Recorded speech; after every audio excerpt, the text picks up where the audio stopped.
उच्च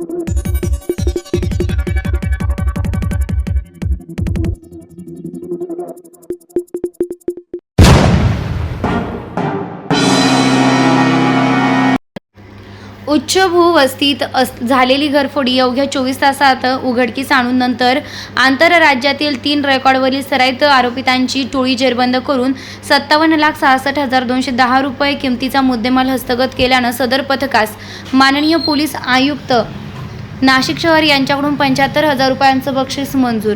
सरकारवाडा पोलीस ठाणे हद्दीत दिनांक 6/8/2024 रोजी पहाटेच्या सुमारास राका कॉलनी येथील नौका रेसिडेन्सी नाशिक येथील नौका रेसिडेन्सीमधील एका फ्लॅटचे घराचे कडी कोंडा तोडून दरवाजा उचकाटून घरातील बेडरूममध्ये असलेले सोन्याचे वेगवेगळे दागिने, रोख, रुपये वगैरे असे घरफोडी चोरी करून चोरून नेले होते. त्यावरून फिर्यादी यांनी सरकारवाडा पोलीस स्टेशनकडील फिर्यादी दिली होती.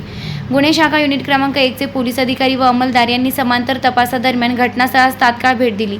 आरोपी गुन्हा केल्यानंतर ज्या दिशेनं बाहेर पडतात त्या परिसरातील विविध दुकाने व शॉप येथील सीसीटीव्ही फुटेजची पाहणी करून जवळपास 5 ते 6 किलोमीटरची सीसीटीव्ही फुटेजची पाहणी करून आरोपी हे भीमवाडी गंजमाळ भागातील असून त्यांचे नावे निष्पन्न केली. पोलीस हवालदार विशाल काठे यांना त्यांच्या गुप्त बातमीवरून माहिती मिळाली की सदर घरफोडी चोरीचा गुन्हा हा गोरख सिंग टाक, दीपक जाधव, अमन सिंग टाक यांनी केला असून ते सध्या भीमवाडी गंजमाळ नाशिक या ठिकाणी मोटरसायकल क्रमांक MH15 GG 0251 यावर फिरत असल्याची बातमी मिळाली. सदरची बातमी पोलीस निरीक्षक मधुकर कड यांना दिली असता त्यांनी सहाय्यक पोलीस निरीक्षक हेमंत तोडकर, पोलीस उपनिरीक्षक चेतन श्रीमंत, श्रेणी पोलीस उपनिरीक्षक रवींद्र बागुल, चालक श्रेणी किरण शिरसाट, सुरेश माळोदे, सुगंध साबरे, विशाल काठे, प्रवीण वाघमारे, धनंजय शिंदे, योगीराज गायकवाड, प्रशांत मरकड, संदीप भांड, रमेश कुळे, प्रदीप मसदे, महेश साळुंके, शरद सोनवणे, देविदास ठाकरे, राजेश लोखंडे, चालक नाझीम खान पठाण, सुकाम पवार,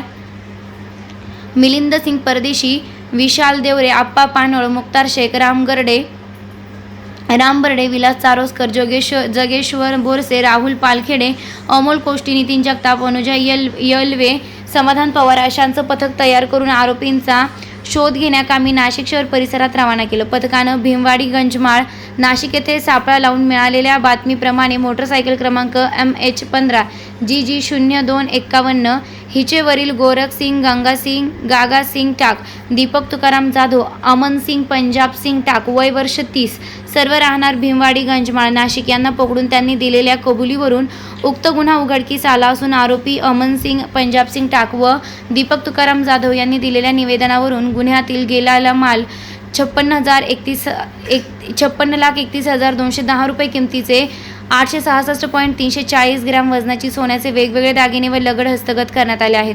आरोपितांचे ताब्याहून 3 मोबाईल फोन व यामाहा FZ मोटरसायकल व 866.340 ग्रॅम वजनाचे वेगवेगळ्या सोन्याचे दागिने व सोन्याचा लगड असा एकूण 57,66,210 रुपयांचा मुद्देमाल हस्तगत करण्यात आला आहे.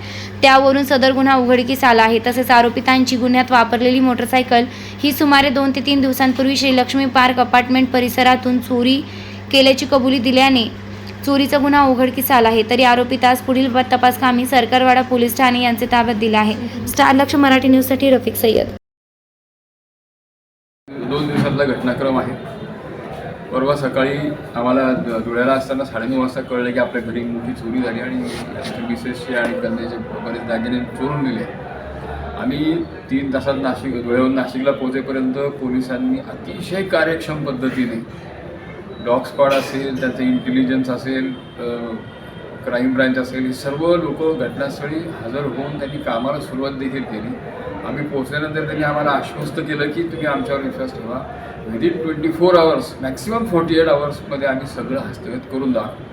आणि त्यांनी केल्याप्रमाणे अक्षरशः अनइमॅजिनेबल आहे, अविश्वसनीय आहे की आपले पोलीस इतके कार्यक्षम आहेत की विदिन 24 आवर्स त्यांनी चोर तर पकडले, पण त्यांच्याकडून आमचं जे काही माल गेला होता तोही त्यांनी पूर्णपणे हस्तगत केला. पोलिसांच्या कार्यक्षमतेवर आपण सर्वांनी विश्वास ठेवला पाहिजे, त्यांना सहकार्य केलं पाहिजे, म्हणजे तेही आपल्याला आपला पाहिजे तसा रिझल्ट देऊ शकतात. पोलिसांचं, क्राईम ब्रँचचं आम्ही पाटील कुटुंबीय पूर्णपणे ऋणी आहोत आणि त्यांचे आम्ही आभार मानतो. एवढं सोनं आणि एवढं रोख रक्कम तुमच्या घरामध्ये आहे हे त्यांना कसं माहीत होतं? आम्हाला अजून काही कळलं नाही, कारण बाकी तिथे जाणारे कोणी नव्हतं आणि पूर्ण आमच्या म्हणजे पार्किंगपासून रस्त्यापासून तर घरात बेडरूमपर्यंत सगळीकडे CCTV आहे. त्याच्यामुळे कोणी इथे अननोन व्यक्ती दिसत नाही आलेला.